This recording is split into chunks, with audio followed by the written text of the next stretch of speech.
Hello and welcome to Brain Trust Live number 502.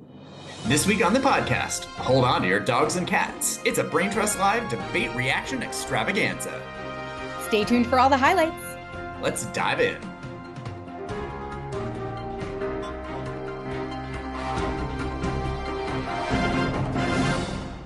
Hey y'all, I'm Brent. I'm Lila, and you can find us on the web at www.braintrustlive.com. Here we are making video also. I know. I mean, we're just on Zoom, but like start going to our YouTube page, friends. That's right. If you are listening to this podcast in audio and you wish that you could see our beautiful faces, you can check out our YouTube page because we will have the video posted for this, because that's one of the beauties of doing the remote podcasting that we don't generally prefer, because it's not as fun as being in the same room, but you do what you have to do. But we're going to figure out how to film it in the same room. We've been talking about it. We have for only 10 years. We have concepts of a plan. We have concepts of a plan to film this podcast. If we could get to the planning stage before Donald Trump gets to the planning stage in his healthcare plan, then I feel like we'll be golden. We've been at it about the same amount of time. Exactly. You might be wondering why we're coming to you on a Thursday. Sure. And the reason that we're coming to you on a Thursday is because we've been off schedule anyway, so you can just deal with it. But we also, is today Wednesday? Well, today's Wednesday, but this is going to get posted on Thursday. Oh, that's how time and days work. That's right. That is how time and days work in an interesting turn of events. Yeah. Carry on. So today's Wednesday. Happy 9/11. But tomorrow, when this gets posted, you will be hearing from us because we wanted to do a debate reaction podcast, because that's the news right now. Yeah. You know, if you want to hear the news about 9/11, you tune into NPR, where I'm being interviewed left, right, and center this year. I was just about to say, can we go through your media hits before we get into this debate? Yeah. Tell the people where else to find you. And I think all of these things will be posted as podcasts or in some archival form. So I think you can listen to all of these after the fact. I'm going to be on All Things Considered, so exciting. The NPR/WNYC daily news program. I'm going to be on an NPR show called Here and Now, which I think comes out of WBUR, and I think has already aired, but I think it's going to be available as an archive. And then I'm also on a WBAI panel about my friend Bridget's film, which is called Dust, which I am in, talking a little bit about women and healthcare in the post 9/11 world, because it was the first all-female 9/11 panel I've ever been on. And so we get to talk about a lot of the things that I don't get to talk about that much in regular media. So and I'm part of a BBC story as well. That's not a TV or radio story, but a print story. And that just got posted, I think, as well. So check me out in the press. And your book. Still go buy your book. Right. You could buy my book. It's available for purchase forever, always, to you and everyone. So, buy another copy. Buy 12, buy one, buy them for your class, buy them for your friends. Yeah. You can tell them that you know me, even if you don't. I'll allow that. It's fine with me. Yeah, and that's the story of 9/11. There's nothing else happened today, so don't worry about it. No, something important did happen today, which is that Donald Trump and Kamala Harris had to meet just hours after their debate ended at the 9/11 memorial celebration, not a celebration, commemoration. I've been making this mistake all week because my work is so focused around 9/11. The actual day itself it doesn't feel like a holiday, but it feels like, in the way that a holiday defines your week, it feels like a holiday. And so I accidentally wished someone a happy 9/11 the other day because I couldn't remember the word anniversary and used the word holiday instead. So, we're just doing our best out here. Anyway, they looked like they were at a holiday celebration, because Donald Trump went and shook Kamala Harris's hand, I think to get her back for shaking his hand at the debate. Yep. And then she looks so smug in a great way. But her and Chuck Schumer and Kirsten Gillibrand snicker about it in the corner. So suddenly we're at this 9/11 commemoration ceremony. They're in a line. It's J.D. Vance, Donald Trump, Michael Bloomberg, Joe Biden, Kamala Harris, everyone's there. And all of them are smiling for their own reasons, giddy, ridiculous smiles. So totally. It was kind of a glorious clip. I recommend it. Really was.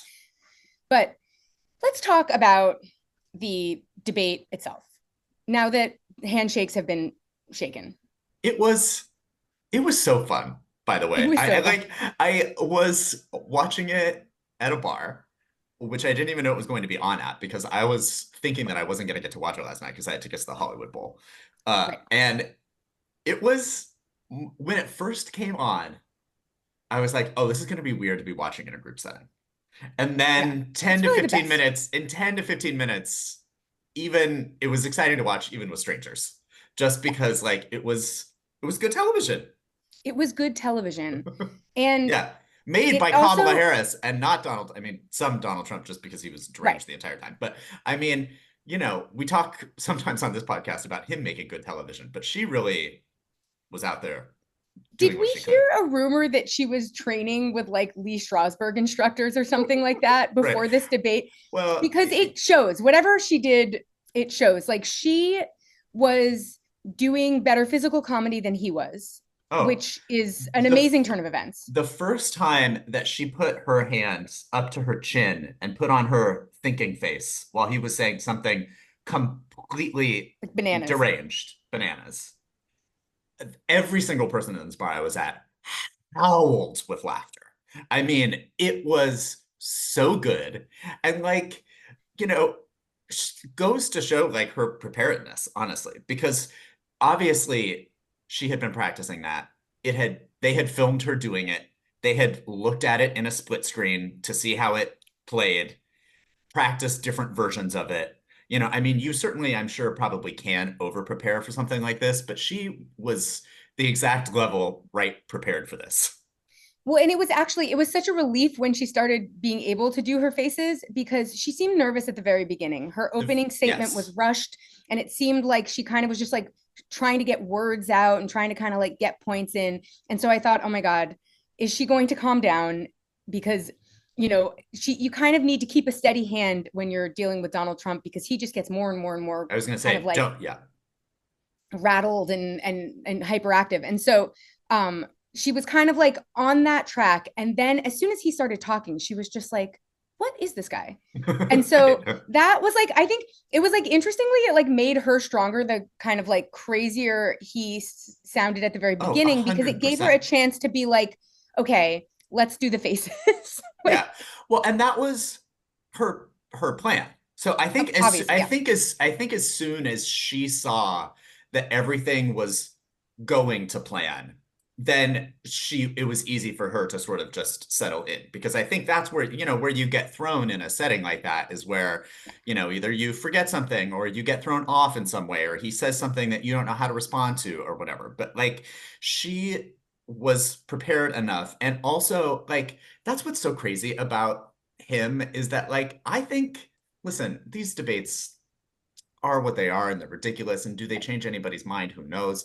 But like I think for a lot of people, like the fact that he was so easily thrown off when obviously the plan was going to be to bait him. That's what everyone's plan is when they debate him or speak to him or do anything. I'm sure all of his handlers told him that she was going to try and bait him. I'm sure Tulsi Gabbard attempted to try and bait him in their debate prep.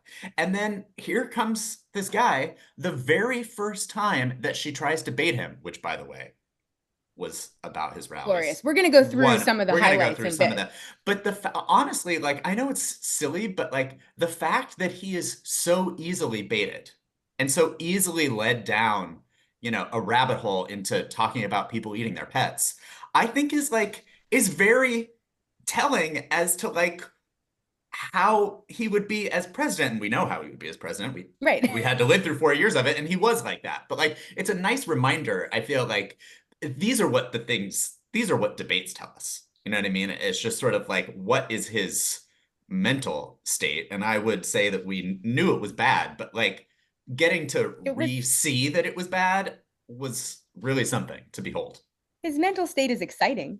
It that his comments went in directions that I had not foreseen. But he did like he just repeatedly took the bait that everyone knew he would be handed, Every even single time, though literally every single time. that was the only obvious, like the only natural plan that anyone could have in this scenario was to bait him. He looked mad and he was very rattled He throughout the really entire debate. looked rattled, notably. Like she was trolling him Yeah. essentially, and he was just sort of buying it. Like it was a little bit pathetic to watch because I think he thinks of himself as the one who gets to do the trolling. And so it was almost like he didn't recognize it happening to him because he was like, that's not the direction trolling goes.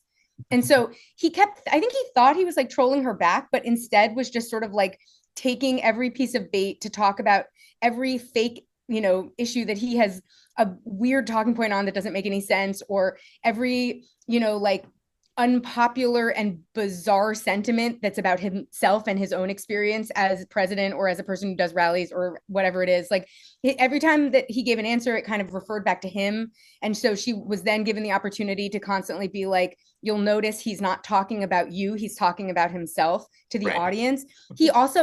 He could not make eye contact with her, and she looked at him the entire time. Uh, Like not only was her like face offering a plethora of exciting entertainment opportunities, but she also had such confident and assured body language throughout that entire thing. I mean, that's what the sort of initial handshake was meant to give that impression, and it succeeded. Where at yeah. the very beginning of the debate, she like stalked him over to his side of the stage because he was kind of like being avoidant and like kind of turning away from her and like would not make eye contact. She stalked him and went and shook his hand and introduced herself, Yeah. like at his podium. And Yeah.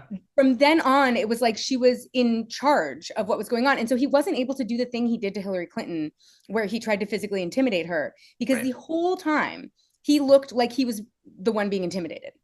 Yes. Well, and I really liked the other thing that I thought that she did a good job of, because you're absolutely right. She was generally looking at him, certainly while he was talking. But then additionally, she would respond directly to him, which gave her the opportunity to then turn to the camera when she was referring to something that she wanted to say to the American people, which I thought was so great also, because I think she struck a pretty good balance of being like, here's what this asshole is doing. And she would say it to him. And then she would turn and be like, but I'm going to do this. So I think that like there was like some inclusion also of like the viewer sometimes with her, which is also really smart because I was clocking it. So it was just sort of like, oh, she's talking to me now, you know? Yeah. So we'll see how the initial coverage was that she had very clearly won, but who really knows what winning a presidential debate is? It often doesn't give you that much of a bump in the polls. It kind of, I think in this case, this debate was a little bit more important than a traditional debate because this was really the first time that we've gotten to see Kamala Harris in a context like this. And it needed to be a contrast to the last debate where we watched Donald Trump act in the exact same ways and had like no recourse because our candidate like could barely speak audibly. Yeah, right. So I feel like in this case, like this gives them, I think, a different kind of bump because it was really about building credibility with the American people. We Totally. did see a lot of response from idiot pundits being like, but she didn't go into enough detail about her plans, as if, first of all, they've never seen a presidential debate in their lives. The Right. thing that you do at a presidential debate is they ask you, why did you flip flop on blah, blah, blah? And you're like, let me tell you about my mother in Kansas. Like, this is Yeah. debate 101. You don't answer questions that are meant to trap you at a debate. You change the subject because Yeah. they only have a clip of what you're saying. They don't Totally. they're never going to show the clip of the whole exchange. Yeah. So she was doing that because that's what you do. It's like if their very first question was a question and she just gave an opening statement instead of worrying Totally. about what the question was. But I think because because everyone is biased and insane, a lot of coverage in the aftermath of the debate also was sort of like, well, voters might not like that she didn't elucidate her policies on X, Y, and Z. And I will, like, one thing I want to say in response to that is that she is the only person on that debate stage that talked about actual specific policies at all. 100%. To have voters respond by saying, and they kept polling undecided voters who were like, I don't know, she needs to tell me more about her plans. And I think that's just a function of her being a newer candidate. I don't think that's directed necessarily at her debate performance. They may feel like they don't know her very well because they don't know her very well, not right. because her debate performance didn't that's what give I them yes, a full that's, policy proposal right. for every agenda item that they care about. But I think that framing that coverage as if it's a response to the debate and not the general dynamic of the race is so insincere and so I ridiculous. I 100% agree, especially to your point about sort of like what it was that it was so clear that she needed to accomplish in this debate, just in terms of sort of like seeming presidential and like, not just having it be a real, complete opposite of what the last debate performance was by the Democrat across from Donald Trump. I just like, no one watched that debate and thought to themselves, well, geez, I really just still don't know what she thinks about fracking. I mean, Right. they may Sadly. still have questions about what she thinks about fracking, but Right. you're absolutely in the sense that like that wouldn't have been any single person's takeaway from like sitting through that for 90 minutes. Like it just It was wasn't the misogyny's point. takeaway from sitting Sure. through watching a woman for 90 minutes say anything, because of Sure. course people are inherently just going to like not ever they're not ever going to feel that a female candidate is offering them enough, because that's just like how people respond to women talking in public. And the idea that that could be contrasted though with Donald Trump in this way, like it's one thing to be like, oh, okay, I don't feel like I know enough about her candidacy because or her platform because she's a new candidate and she hasn't released a lot of her platform yet or whatever it is. Right. It's another thing to talk about it in the context of like, she didn't tell me enough about herself in a world where Donald Trump was screaming about people eating their cats. Like Right. that contrast is what I think is the sort of insincere part of the coverage here. Not necessarily that like it was even the goal for her to tell us what her platform is. I know they asked her a lot about whether she had changed positions on issues like fracking and healthcare. And I understand why they were asking those questions. And honestly, Sure. those kinds of I'm questions annoyed should by be those asked. questions. Yeah, I was going to Yes. say, like, I am a And she person didn't answer them who would like because to know that's what not she what thinks you about do. fracking, and in the moment was kind of annoyed with it. But even for me, as a person who cares about those policy things, it just wasn't the point. Like, No, and also it's never, no one is ever going to tell you that they flip-flopped in a presidential debate. right? Like No. that, the question is asked because that's journalism. And I don't mind that those questions get asked. And No. I also didn't expect her to answer them. And I also want to contrast that with Donald Trump, who was like once again screaming about people eating dogs and cats. Right. So like I think we got certain policy proposals from her, which is more than we got from him. When he was asked about his healthcare policy, he had a concept of a plan. Right. When she was asked about her healthcare policy, she talked about how she believed there was a role for private insurers. Now, do I believe that? No, but Right. that's better than believing there's no plan at all, I guess. When she was asked about her she elucidated policies about tax credits for new parents, about giving Right. down payment Small assistance to business. people, to small business, $50,000 loans to small businesses. Like she talked about specific policies that she is championing that are meant to be, sort of like middle class building policies.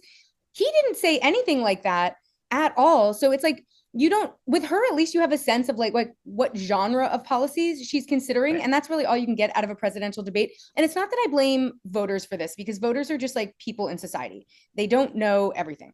I blame like the way that the New York Times headlines were written. It was Oh as if God. it had been a normal presidential debate that is, that I know. covered everyone acted professional at and covered a span of topics, and no one's really sure what happened. Like the way Right. that it got covered by major media in some situations did not make enough of that contrast. So when they criticize her, there's almost not words to offer similar criticism for Trump, because he wasn't even talking about the point. No. So it's like, it's just sort of like, Yeah. it's like there's no way to kind of like correctly weight those performances. And so instead they were just like, rowdy debate happens at, it's like, that's Right. not, it wasn't, that's No. not what happened. Right. But you will hear a lot of Right. reporting The about headline is like Donald Trump's brain melts down on live television. melts. Like, Yeah, yeah, exactly. that's the headline. And that his people knew he did badly, because in the spin room afterwards, they were like, those moderators.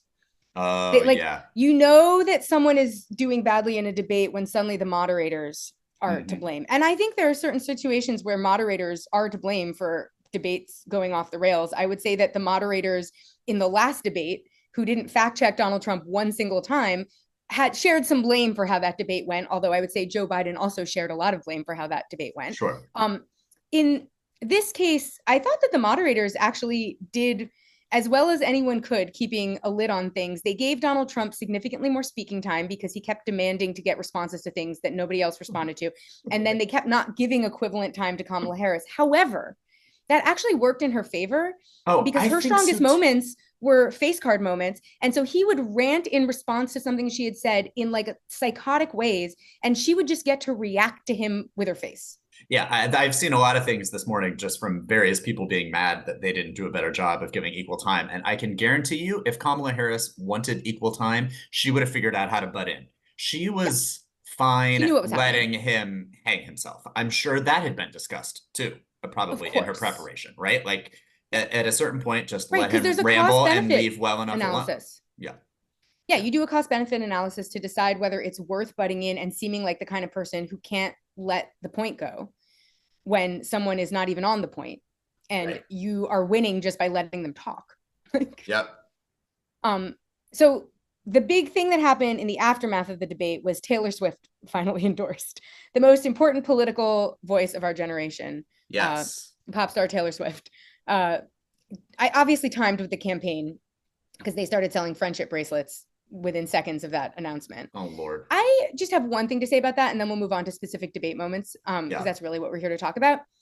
Taylor Swift's post on Instagram in which she endorses sounds like it was written by an AI goblin who didn't want to take sides. It mentions doing your own research, which is a conservative dog whistle and conspiracy theory dog whistle, upwards of like 1,200 times. It's so ludicrously like rambly and circular. It's like 3 paragraphs long when it should have been 1. It sounds like it was written by a teenager, which maybe it kind of was. I was about to say, I have an important question for you when you're done with this rant. If you are at Taylor Swift level of fame and your endorsement means this much, have a fucking professional write your statement. Well, that's fair. Hire somebody. I think that, right. I was going to ask you. It sounds like it was written by her. Well, I was about to ask you if you'd ever heard a Taylor Swift song. No, it sounds like it was written by her. I get that. Yeah, sure. I feel like she might not be so tapped in to political language, and this was obviously going to go far beyond her fan base, to know that she was repeating ridiculous dog whistle-y conspiracy theory language over and over and over in that statement. It seems like somebody should have been consulted to be like, hey, I know that you don't want to take such a strong stance that you isolate yourself from your conservative fans. So you want to be like, just do your own research. This is where I landed. Right. Like, I get it. Here's a smarter way to say that so that you don't sound silly. Right. Well, maybe the only way for her fans to know that it was written by her, which was probably important, it needed to be in her voice, was that it be that rambly and maddening. I wanted to throw, and here she is endorsing the candidate that I'm supporting. I wanted to throw my phone across the room halfway through, just reading it. I don't even know why I bothered to read the caption. It was also too long, just generally. It was too long. Yeah, and the only important point, and the best thing about it was that she signed it, Taylor Swift, a childless cat lady, which was the only important thing that she needed to say. Right. She needed to like do hashtag Harris Waltz 2024. Signed Taylor Swift, cat lady. A childless cat lady. Done. There's fresh drama with that this morning, which is probably totally off your radar and is very niche, but I'm going to mention it anyway because why not? It's our podcast. I need it on my radar if it's fresh drama. Caitlin Clark liked that post. And there's been some questions about her politics, and I think maybe there still could be. I don't know, but like that is because she might have been liking it so that people would do their own research. She might have been liking the concept of doing your own research. I also follow her boyfriend because he was a former University of Iowa basketball player, and he was posting a lot about the DNC, and I'm like, I can't imagine that they're huge like lefties or anything like that. I mean, they're but I Catholics doubt that they're from Des Moines, or at least she is anyway. But that's causing a little bit of fallout with, I think, some of her fan base who are terrible racist people. Obviously. Although it's like she plays one of the gayest sports on earth. How could she be allowed to? She has to protect her own role in her society, which is women's basketball. Right. A sport for gay people. Like she can't be out here espousing horrible racist Trumpian views openly No, in and continue to exist in her society, right. which is tall lesbians. That's the That's it. society she's a part of. It's true. So, Yeah. you gotta just do your best. You gotta do Um your best. anyway, let's talk. Well, no, there's one thing I want to say generally about what happened at the debate, and then let's talk about the moments. Okay. The only thing that we have not yet mentioned is that Trump went into the spin room himself after the debate, further suggesting that he knew he had done a terrible job, because there is no reason on earth that the candidate should be so lame as to try to do their own spin after the debate they were in. Also, it is him in the spin room, by the way, is one I implore you all to go find it. It's like a It's 30-second great clip TV. of him, and it's hilarious because it's just him shouting out poll numbers that he's heard that they won the debate by. But it's literally he basically says every number between 1 and 100 over the span of about 30 seconds. He's like, I'm seeing 90, I'm seeing 80, I'm seeing 64, I'm seeing 72. And he just literally rattles off like every number that there is. And it's bananas. And then finally a reporter screams at him, Sir, where are you getting these numbers? And then he just turns and walks away. I thought in that clip he It's sounded so much like an auctioneer. He Like did. it's like he's doing like a weird auctioneer cadence while he shouts random poll numbers that his head has delivered to him. Yeah, totally. It's too great. Anyway, let's talk about the debate. Let's do it. We've already talked a little bit about the handshake. That Yes, really set the tone. it did. But then there's a moment early in the debate where where Harris first kind of like baits Trump in a really significant way, because Yes. her presence there is baiting him. So like we need to distinguish between specific bait and general bait. This is Yeah. her first specific bait, where she says to the crowd, she turns to us, the American people, and says, I implore you, this is like an unorthodox thing to say, but I implore you to go to a Donald Trump rally because, and then she says, it's quote, it's a really interesting thing to watch. You'll see during the course of his rallies, he talks about fictional characters like Hannibal Lecter. He will talk about that windmills cause cancer. And what you will also notice is that people start to leave his rallies early out of exhaustion and boredom. He went on one of America's greatest tirades in response to this, immediately took the bait about crowd size immediately, claims no one's going to her rallies, which is like verifiably untrue, but also a thing that we've been watching happen in like her rallies are so big right now. Right. And Everybody knows that. That's a fact everybody that knows we're that. And aware so, of. it's so well documented. Like, so, he kind of goes off on a whole rant about how she has terrible crowd sizes and he has some of the greatest crowd sizes that history has ever seen. Another thing that I think was interesting about this debate was that everything was nothing like we'd ever seen before. Every time he referenced anything, it was like a historic something. So it's like, he talked at one point about getting us gowns during COVID. No one's really sure what he was talking about, but he said it was we'd never seen anything like it before, which was a I historic guess. first, buying Americans gowns during COVID. I don't really know, but like Yeah. this was the beginning of him falling down the nothing like you've ever seen before rabbit hole as well, which was also really funny. Yeah. But it's this exchange is really one of America's greatest moments of political theater, I mean, because she describes his rallies to a T, and then he has to figure out what to say as a man who can't acknowledge that his own rallies are terrible. it was just so savage too. It was just, and it's funny that like I think her being able to do that to him is caused by his own personality. You know what I mean? Oh yeah, Because I feel like in a certain world where if Donald Trump is like some sort of like normal human Republican and she says something like that to him, then she becomes like the world's worst person and she's shrill and yeah. she's this She and sounds that and petty. She some of the sounds things that they said to, right, she sounds petty. But with him, it was just sort of like it didn't read that way because yeah. it so I don't know. It was perfect. It was really just well set, well delivered, uh, Yes. Yeah, and because she did delivers everything that it it. was supposed to do because you could see on his face as Yeah. it was happening what was going on, like in his brain. Like we were getting a direct look at his brain through his face while she was saying that, and it was delightful. She delivered it so sincerely. Yes, It also was, that. it did not like she delivered it with like a sort of tinge of concern in her voice so that it sounded like she was like legitimately suggesting that this would be a valuable educational exercise for the American people. It did not Right. sound sarcastic the way she said No. it. And I don't know how she did that. I would have never been able to deliver that in that tone. Yeah. But it was an amazing moment of television. But There was that also, really, oh yeah, sorry, go ahead. Go. oh no, I was going to go ahead because I was No, I going was to just talk. gonna say, I mean, that is sort of like what I think initially set him down. Yes, they started talking about Yeah. crowd sizes, but like I think it was that that also eventually got him to the, pet eating. Um, Yeah.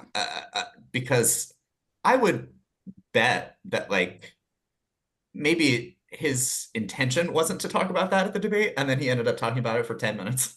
He can be Or baited so easily into getting his own brain into a well, right. and the pet eating portion is obviously going to do numbers online.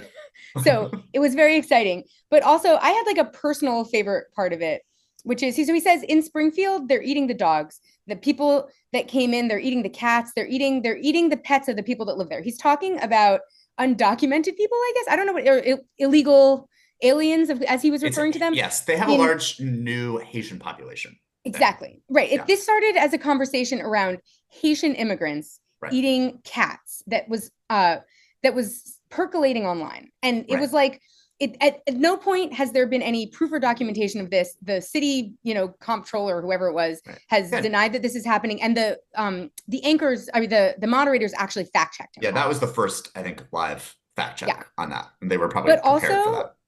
because this rumor is taking place in a town called Springfield, the point sounded even more fake because Springfield is like the stand-in name for generic Yeah. American Totally. town. Yeah. That's why in The Simpsons they live in a Simpsons. Springfield. There's a Springfield Yeah. in every state. It means nothing, and so it sounded like they were talking about a fictional occurrence in a fictional town. And Right. then Yes. the moderators kept being like, "There is no proof this is happening," and Donald Trump just kept screaming, "I saw it on television." um which also it was like they were having a conversation about like a theoretical idea it was like at no point was this conversation grounded in any specifics Right. because Yeah. it was like a crazy claim that has already been debunked that is meant to, I guess, sort of rile up his base about immigration, which is all he tried to do for the entire debate. Oh, But it was yeah. also it was like intentionally genericized, but also because of that didn't have it. There was no specific attached to it that made it even land in any way. It Right. was just like Yeah. it was such wild a wild exchange, but also it went part and parcel with what I think was the greatest oratory moment of the entire Oh, debate, yeah. I which know is where another you're rant going. he went on about quote unquote illegal aliens, where at some point he got so rattled in one of his responses to a response that he claimed that Kamala Harris, quote, wants to do transgender operations on illegal aliens that are in prison. Like a kitchen sink of random dog whistles. So I know it's all of them. It's just like all of It the was words that are going to set people it off was just like in one everything. It was like sentence. he had added like a new block to the sentence. That it was like Right. transgender operations on illegal aliens in prison. Like In prison. it, Right. That are it's from Mexico, that were in the right. drug cartel, that were in the, it was just sort of, it's like It kept, was such a great like, and that's like he was punctuating a point with that. That's what he ended on. right. Like Yeah. it was Slam dunk. I bet he really, case closed. I bet he thought in his own brain, yes, probably after like he said that. and it was like it was also just like a mixed metaphor because he obviously has been talking about transgender operations being performed forcibly on students in schools. Oh, My sure. mom's been in a tizzy trying to find out when these schools have time. It's like hard enough to control a class of Sure. sixth graders without performing transgender operations on them. But so she's been curious about what's going on in education as a retired teacher because she was like, Sure. I certainly don't think we would have had time for this in my schools. Yeah. But so the transgender operations piece was initially a talking point he was using about schools, also a ridiculous talking point, obviously. Right. But the fact that he then threw it in with a rant about illegal aliens, Right. and then because he believes that because he keeps going on about how places are emptying their insane asylums because he Yes. doesn't we now know he doesn't understand what the word asylum means as it refers to refugees as opposed to insane people. Insane And people. so we've we've been sort of tracing how he got to this point. But so now, now for him, like immigrants and insane people are kind of like part and parcel of the same community and conversation. So I like that then he like went to the illegal aliens, quote unquote, talking point. And then I like that he just had to add in prison as if, what is that even? They want to imprison like immigrants to do transgender operations on them. What could even I think it goes back to this other this, thing that has been like a story of theirs at some part about trans people in what whether they're in a men's or women's prison, and then whether they can get proper care once they're in prison. It was just sort of like an additional thing that didn't necessarily have anything to do with the immigration. But to your point, it was just sort of like, oh, I've started talking about transgender people, so now I'm gonna like go with whatever else my heart. It was like free association. Yes, that's exactly right. That's what it was. Yeah. Anyway, this is a person in a presidential debate who just said that. So that's right. A real thing. Right. A person who was the president once. Yes, a person who was the president once. Also, before he even said that, really one of the most amazing exchanges on abortion that has also graced our screens.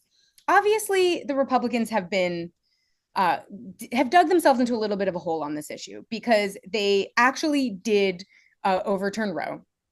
And now they have to figure out what to do about that because nobody wants this. And it's a very unpopular position. Even in conservative states, your right to have an abortion gets upheld in every vote that has happened so far at, on the prop level or the constitutional amendment level or whatever.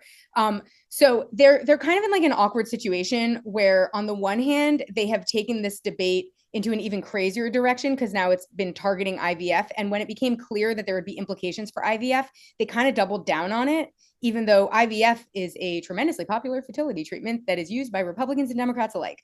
And then on the other hand, you have Trump kind of backing away from the Dobbs decision in certain ways because he realizes it's unpopular. And so they've been trying to figure out how to justify that they are opposed to the Democrats' position on abortion because they can't talk about their own position because it's crazy. And so they've been going around claiming that Democrats want to do 9-month abortions and after birth abortions, which is those are two things they've made up. Right. That another thing that thankfully ABC, right. Yes. And ABC fact checked them on also. And ABC, this is the first time ABC fact checks him because of course, a 9-month abortion is not an abortion. Right. Nobody's doing that. It's a birth. And also an afterbirth abortion is murdering babies, which is a wild thing to accuse anyone of doing. But I did say, I did see something that said that's what school shootings are.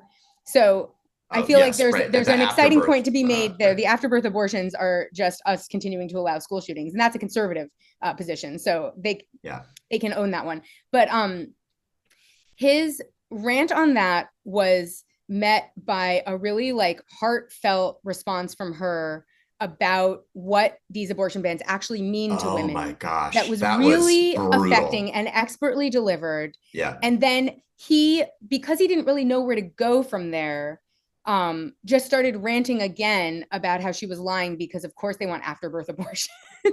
And then the only thing that there is, this was dumb because it left her able to ignore what I think is the question I wanted answered, which is the question that I think in my mind sort of like disqualified Hillary Clinton. And they tried to get her on this question. And the problem was like his point of view was so crazy that there was no way to like actually force it. I want to know if she does believe in there being limits on a woman's right to choose, which Hillary Clinton did believe. I believe that Kamala Harris does not. And I think we're in a different place nationally because even Pete Buttigieg doesn't believe in, like there's been moderate candidates now that have talked about it, but I didn't know how she was going to be able to pitch that in this kind of a context because obviously she was talking like a warmonger who loves fracking. Right. And so I was kind of like curious what would happen. And because he was being so crazy, she was able to ignore the question. Yes. Well, that's what I was going to like.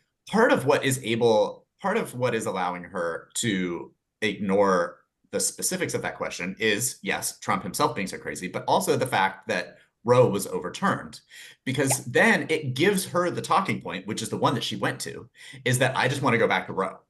So Right. she doesn't really, which does which Allow for limitations which to be placed allow on a for woman's right to limitations, choose. because it's, I think, Yeah. up to 24 weeks, which is the supposed viability of the Yeah. fetus, which there's a lot of questions about also, by the way. That's Well, of course. so obviously. So, you know, you're absolutely right. Like, where does she stand? Does she want exceptions? Does she think it should be 16 weeks? Does she think it should be 24 weeks? She doesn't have to answer that. And it's Yeah. because Donald Trump is so crazy, and it's because we overturned Roe. So this Yeah. is it's their own doing that is allowing her to be vague on this. Like, Well, and it's I wish she also, would come out and say that she doesn't, you know, that yeah, she of course. thinks that there shouldn't be any exceptions. But the fact that she doesn't is their own fault. I Oh, mean, absolutely.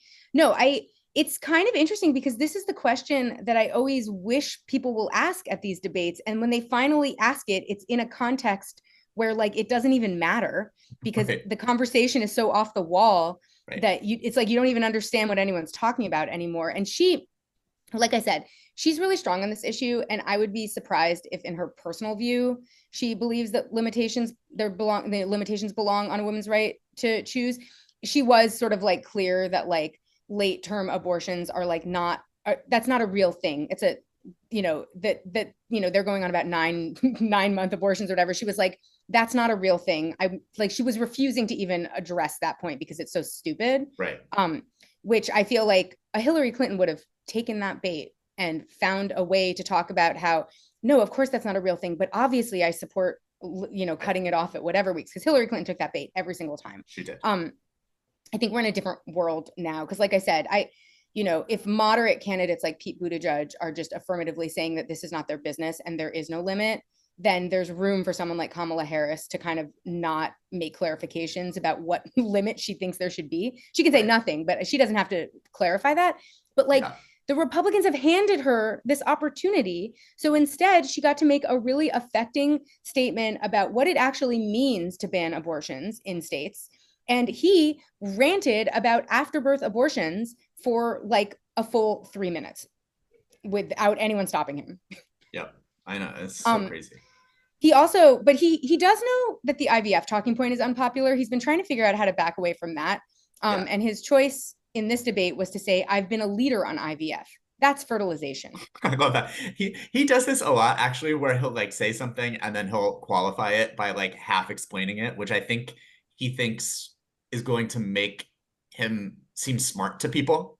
Yeah. But it's just sort of like, everybody knows what IVF already is, Right. and then it's Don't worry about hilarious it. that he sort of only got the what, it only came up with the F I know. when he, tried to, he's like, Also, it's just what does it mean to be a leader on IVF?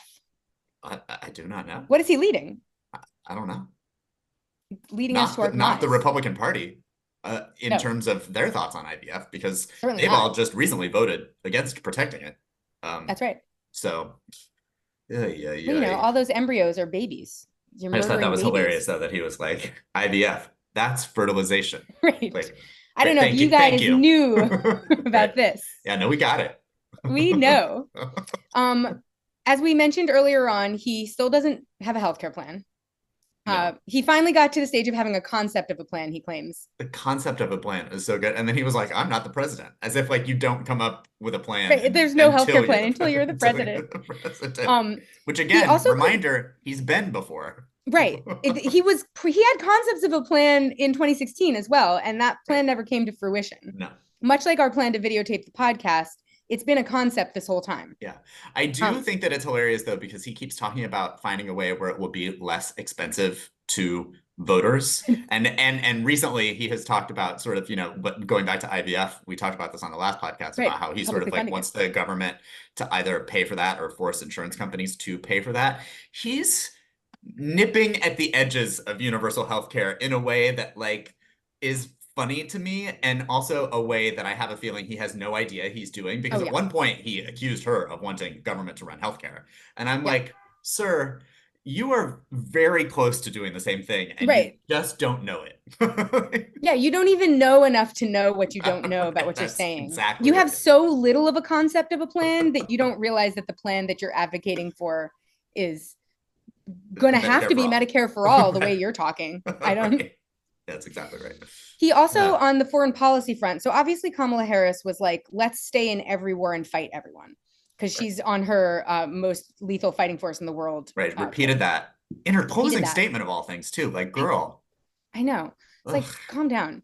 But Donald Trump did say some very funny things in his statements about foreign policy, some concerning things too.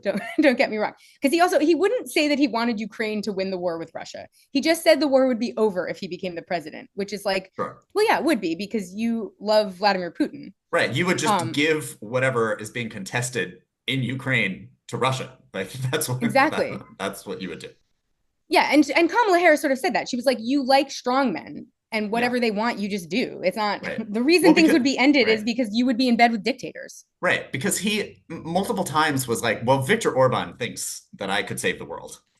A character witness from Viktor Orban. What a time. He also, though, mentioned about the Afghanistan withdrawal.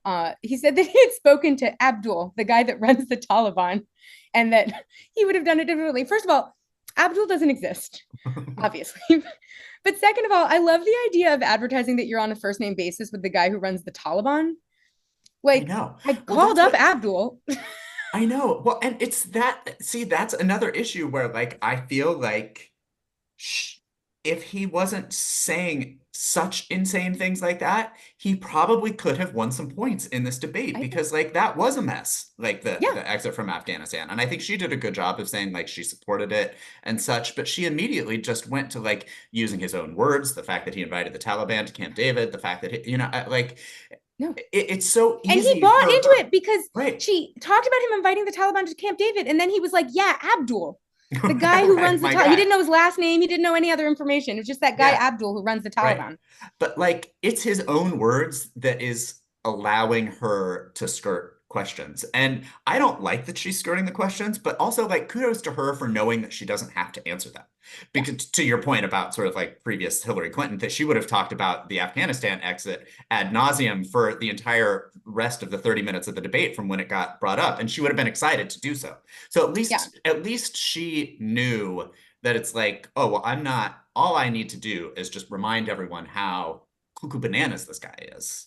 And then I Well, don't have to because say anything else. the debate only exists as sound bites. Very few people who are undecided sit and watch these debates and think, I'll see who I care about, who I Totally. agree with the most. There was nothing to agree with Donald Trump. And Kamala Harris is the only person who's presenting like a regular human. So it's like, if that can't decide for you, then I can't help you. But the point of the debate is to exist as sound bites later on.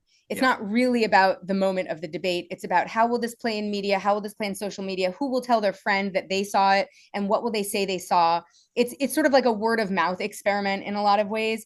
And so what this she doesn't have to answer any questions in the debate because no one's going to remember the questions she didn't answer. They might remember the vague sense that she didn't answer questions, but that's a vague sense we have after every debate about every candidate because no one ever answers any questions in these debates. They're stupid.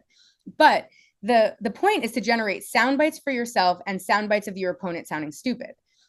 Right. And like this is going the amount of Kamala HQ content that got generated in this one night for free to them is astounding. Oh my gosh, They I need to know. hire one editor who's only 24 years old Right. to piece together like just three things that he said in different memeable orders. Yeah. And they have like a lifetime of social media content. They have a lifetime of digital content. They have a lifetime of commercials. Like they generated all of their own attack content just by Totally. showing up to this thing Yeah. and Well, and letting him that's talk why about Abdul. I know. And there were so many instances of that too, because I also feel like, listen, we know we don't have to rehash all of them. I got a lot of stuff to say about what she and the Of course. administration are up to in Gaza. Yes, of course. But yet again, she's helped so much by sharing the stage with him here because he sounds so crazy talking about it. Oh my Not God. like I'm I talking about know. like, oh God, Israel isn't gonna exist in 2 years and, rambling on about terror groups and this and that and Iran, bombing all of the Middle East and us spending 300 billion there because the tariffs are, I mean, like literally just like rambling on, sounding like an absolute nonsense person.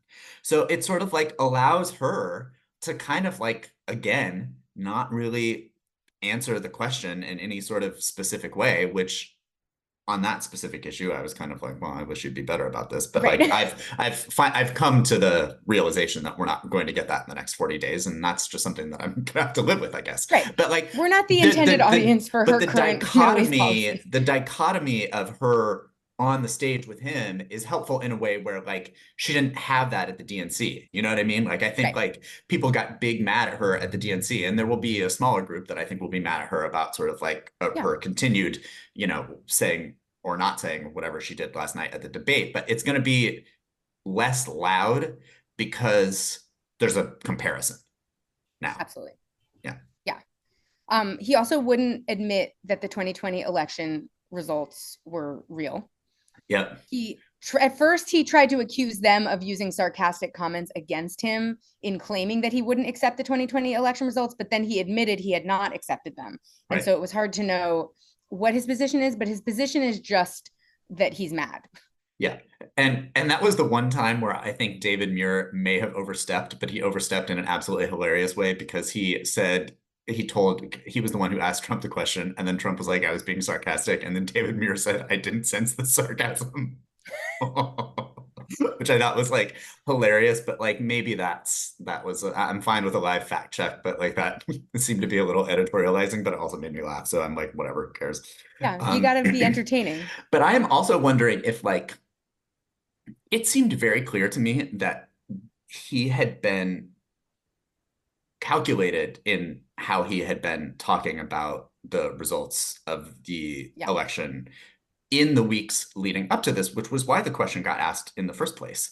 So I'm wondering if his rage from being constantly flustered and belittled and made to look like an idiot for the entire hour and a half led him to his usual craziness on that, because I think so. I would almost bet the farm that he knew he was going to get asked that. And in debate prep, he probably had a better answer that was a little bit more nuanced that someone had written for him, that in the moment on that debate stage, he was just too mad to deliver. Couldn't recall. No, I think that's exactly what happened, because he began by kind of denying it, knowing that he couldn't, in this context, get away with saying that he didn't think the election results were fair. He knew he had to say kind of nothing in response to that. Yes. And then he got lost in his own anger and kind of meandered his way into his usual talking point, which is that the election was fixed.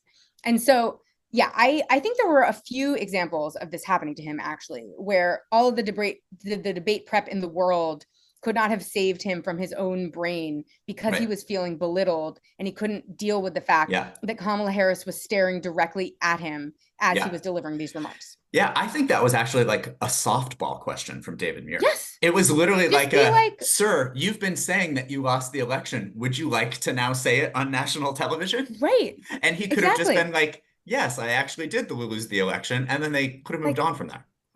Easy peasy. And he could have launched into a whole thing about how he worries about voter fraud or some kind of fake issue like that. Like he could have had a follow-up point that obscured the point. Instead, he didn't make any point, and then just sort of like admitted at the end that he doesn't think that the 2020 election results are real, which is like, and then there's also a meme going around right now that it's not the meme that this meme, I caught this when it happened, but I didn't realize this would become a meme. This one surprises me. Where there's like a moment where Harris looks at him and says, and then pauses for like 100 hours and then settles on former president in referring to Donald Trump. And it sounds so much like she's about to say an expletive. Right. And this motherfucker. Motherfucker is what everybody's decided, because I think actually she is on record as saying that was her favorite swear word. Have you seen that? Yes, right. Clip? Right. I saw a supercut this morning of like in that pause in the split screen, they've put in like a million different videos of Samuel L. Jackson saying motherfucker from various movies. And it works, as it turns Yeah, out. I bet. um, but yeah, that was very funny because she really does. It's a dramatic pause She uh, does, certainly does. before former president comes out of her Oh yeah. mouth. But basically, also one of the reasons that I know that debate prep did not sort of settle in his brain is that he spent a lot of this debate running against Joe Biden, and it was clear that these are just like old talking points that he's recalling because he started to get more and more frazzled. Well, there was he did that town hall, that Fox town hall that was either was it Hannity or somebody? I can't remember who was running it, but like there's clips of him literally referring to the guy that he's running against, and he did this, but like in the context of like the current campaign or whatever. And it is clear that like that is somehow still confusing to him. I mean, it's confusing to him because his brain is fully broken. Yeah, you have to have a working brain to But know that yeah, things have changed. um, that's wild. It seems like that Yeah, should have taken hold in his brain by now. a month ago, that so it was clear that like the more frazzled he got, the more he got sort of like um wrapped up in talking points around Biden that he has been using this whole time. Right. And so the fact that he got like 5 minutes of extra speaking time actually worked in Harris's favor. Yeah. Because he was able to use those 5 minutes to paint a picture of himself as a man who's confused. Yeah. And she was able to use those 5 minutes to respond with her face to right. those confusing remarks. Yeah. But and it's yeah, wild just because I mean he is who he is, so we shouldn't be surprised. But there are like, there's areas of attack for him. And there's like reasonable responses to certain things that he could give if he were a better thinking person. I like it's just even sort of the fact that he was like on immigration for so long. Like I understand that like there's a portion of his base that thinks that's a big ideal, a big thing, a big deal, excuse me. But like uh, it's just like why isn't he going immediately to the economy? Like why? And he hit it a it's few times, but it's no, but like it's so isn't wild because I would have why talked about isn't he inflation. repeatedly say you had more money when I was president? Right. I would have talked Like about those words, inflation that sentence, for 100% of that debate. right? That's the issue that the vibes are the absolute worst on right Right? now. And And to even remind people of that over and over would have been such a smart strategy. And instead, he went on and on about tariffs in a way that made it seem like he doesn't understand what tariffs are. right, He kept going on about how he was going to have tariffs with places. And I was like, right, what does that mean? right, And what do you think that means? Because what it means is things are going to get more expensive for us. But what you're talking like it makes everything cheaper. What do you think tariffs are? right, But instead, he missed an opportunity to talk about the issue that would be most damning to this administration, which is that everyone feels like they're poor right now. right, And like instead went on about immigration. I know that's a big issue for his base, but he brought things back to it that, he brought it back to immigration at times that it wasn't relevant and had nothing to do with anything. right, And also, she's so conservative on the border that it just gave her an opportunity to, flex her own chops trying right. to shut down the border, Right. basically. I know. Like it just doesn't make any sense. And even on abortion, which he's obviously the loser on here, you know what I mean? But it's just sort of like I feel like his I've let states vote on it is probably about as good of a response as you could do. I mean, like that sort of like makes it at least to idiots maybe sound like, oh, well, that's like good. Now I have a ballot initiative and I get to say that, yes, I want abortion. Like I'm not saying that's good, but like there's a world where like that's the best response that he could do. But it's in the midst of talking about murdering babies after they're born, and it's in the midst of, all Democrats in the history of the universe wanted us to overturn Roe, which like even uninformed people know is inaccurate. It's just sort of like he can't ever, and this is why she was fine letting him speak 10 minutes longer than she did. He can't ever just say the one thing that would be the reasonable thing to say. It's No, and it's always, like clear that he's often been told what that thing is and still can't retain it. yes, Like he his can't do brain it. is like a sieve. Like he can't quite hold on to the one reasonable thing to say.